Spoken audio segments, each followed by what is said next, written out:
Outra forma de interpretar esses mini-partos, que foi introduzida em 2004, foi essa que eu sugeri agora. É os considerar como sendo um campo clássico, ou seja, com soluções clássicas das equações de Yang-Mills, um campo coerente, criado por uma fonte de partos rápidos. Esse campo clássico é chamado de condensado de dividido de corpo, ou CGC. Mas, como esse momento típico de um mini-parto é não perturbativo,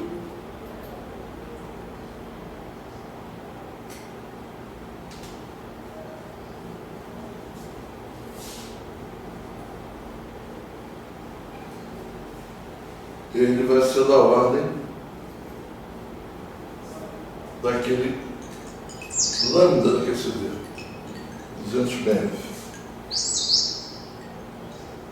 que é aquela energia de fronteira entre o confinamento e o desconfinamento, também chamada de escala de energia das interações fortes da QCD. E uma vez que os núcleos, os próprios núcleos, estão sempre associados com esses mini-partos, com baixo momento, a dimensão longitudinal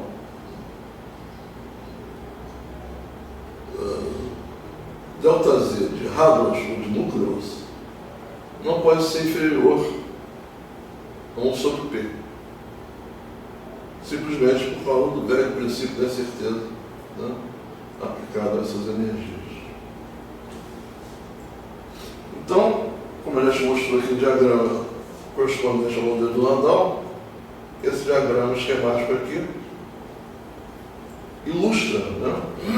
A gente vai ver diagramas melhores do que esse é bastante esquemático. O modelo de colisões ultra-relativísticas do Bjork e Feynman. Né? Os dois núcleos se aproximam de velocidades ultra-relativísticas em colisão frontal, né? Que é mais simples de se analisar, visto no centro de massa. Aqui na figura B, eles já se atravessaram, né? Eles já ultrapassaram um ao outro e criaram aqui uma região com temperatura muito alta, né? Estimada em 10 a 12 K, e sem bários, né? Porque o intervalo de tempo em que essa região é formada e a alta energia, né? E as energias de momento dos mini-partos sendo da ordem da escala de energia da QCD, não dá tempo e não há condições de recombinação, porque eles estão desconfinados aqui. Os quartos e gluons estão desconfinados. Logo no instante seguinte, a interação, portanto, a densidade bariônica ali é muito baixa. Você pode até desprezar, né? E finalmente, assim como a gente fez lá no diagrama, aqui tem o diagrama de cone de luz da colisão de Bjork.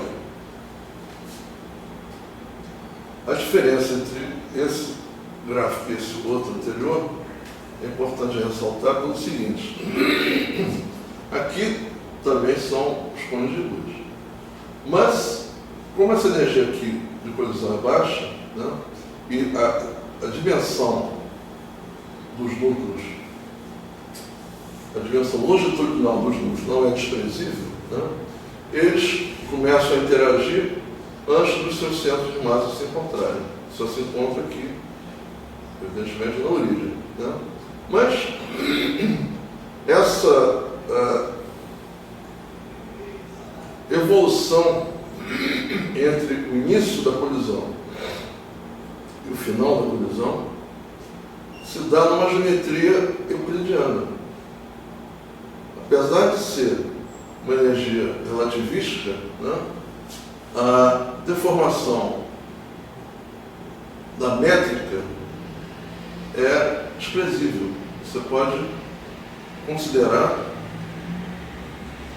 essa região, num diagrama de espaço-tempo, como sendo uma região triangular, tanto no início quanto no final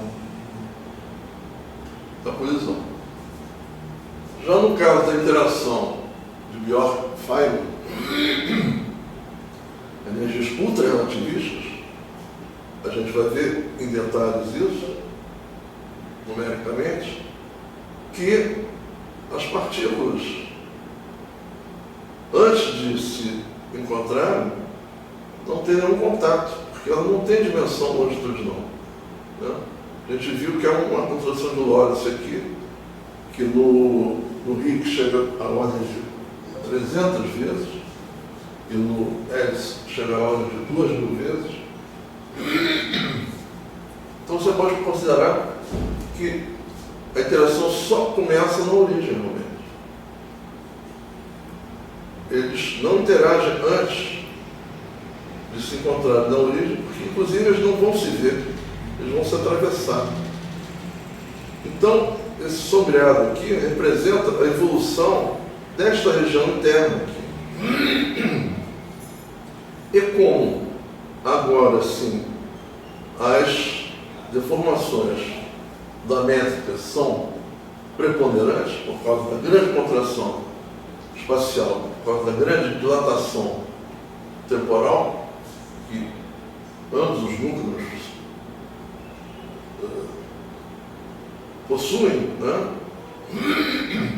Essa matéria aqui, ela vai evoluir numa geometria hiperbólica.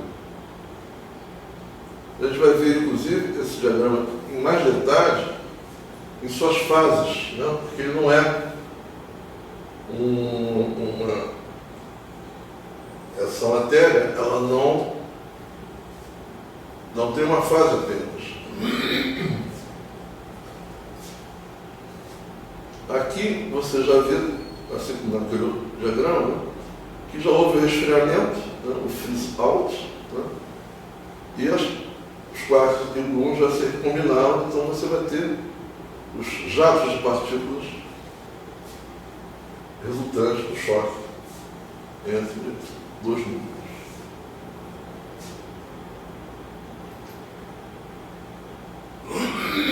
O Bjork escreveu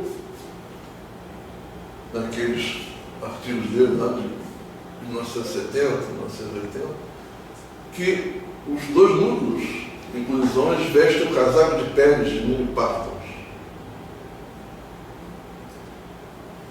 que tem uma dimensão típica de um fentômetro, né? Ou seja, um raio de um próton. Enquanto que o tamanho longitudinal da função de um quarto de valência é 2R sobre o fator de Lorentz, no centro de massa, onde R é o raio do núcleo, né? Isso significa que se espera que os mini-partons tenham um papel vital em energias ultra-altas que preencham este requisito, quando esse fator de Lorentz for maior do que 2R sobre um fentômetro. Após a colisão central desses dois feixes de partos, muitos quanto-virtuais, você pode também interpretar como sendo uma configuração coerente de gluons, estão excitados conforme aquela figura aqui anterior, né? Isso, evidentemente, vai levar um certo tempo próprio, até porque eles estão com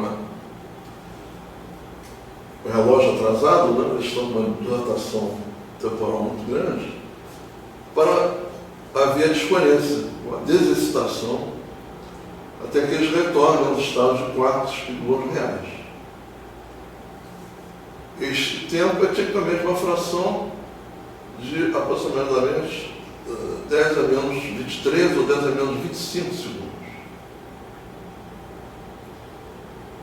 O estado da matéria nessa faixa de tempo, entre 0 e 10 a menos 23 segundos, é chamado de estágio de pré-equilíbrio. Uma das hipóteses que se usa para descrever esse estado de pré-equilíbrio, que é oriunda da teoria efetiva dos condensados de vidro de corpo, CGC, é chamar essa matéria de Glasman, que seria página de vidro. Né? O nome é horrível, mas é o nome que eles usam. Mas na verdade não se sabe, porque não se sabe lidar muito bem com o estágio fora do equilíbrio nessas dimensões, nessas temperaturas altas e nesse intervalo de tempo absurdamente curto. Né?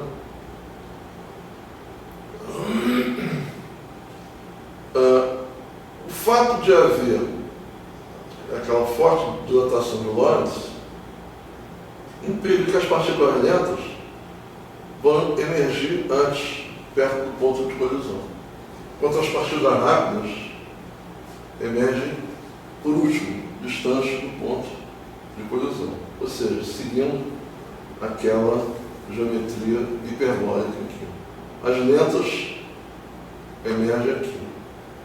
As rápidas seguem as diretrizes do cone de luz, ou seja, elas estão a velocidades muito próximas da velocidade da luz, então elas ainda existem uma distância afastada do centro de colisão. A imitação do Landau, como a gente viu, não leva em conta isso, porque não levou em conta a dilatação do tempo, nem a contração espacial por causa dos níveis de energia com que ele estava lidando, né? Ele estava imaginando. Os partos reais que se produzem durante o processo de desexcitação interagem entre si e constituem um QGP em equilíbrio. Né? Essa suposição de que QGP existe em equilíbrio vai nos permitir analisar o QGP através de uma hidrodinâmica relativista. Então, você define um tempo quando o sistema está em equilíbrio, quando o tempo próprio é maior do que 10 a menos 23 segundos. Né? Agora, esse tempo próprio aqui, por causa dessa assimetria, né, de emissão de partículas, não vai depender apenas da seção de choque básica entre os partos, mas também da densidade de partos que foram produzidos no estágio anterior, de pré-equilíbrio. Então, espera-se também que T0 seja dessa ordem de 10 a menos 23. Essa matéria excitada, que se produz aí, vai se resfriar após esse intervalo de tempo e vai se recompor.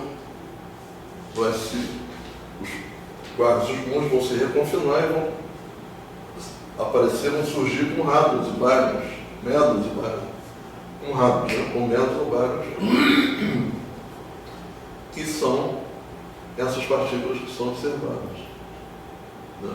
Então, vamos ficar por aqui. Na próxima, a gente toma a partir do platô.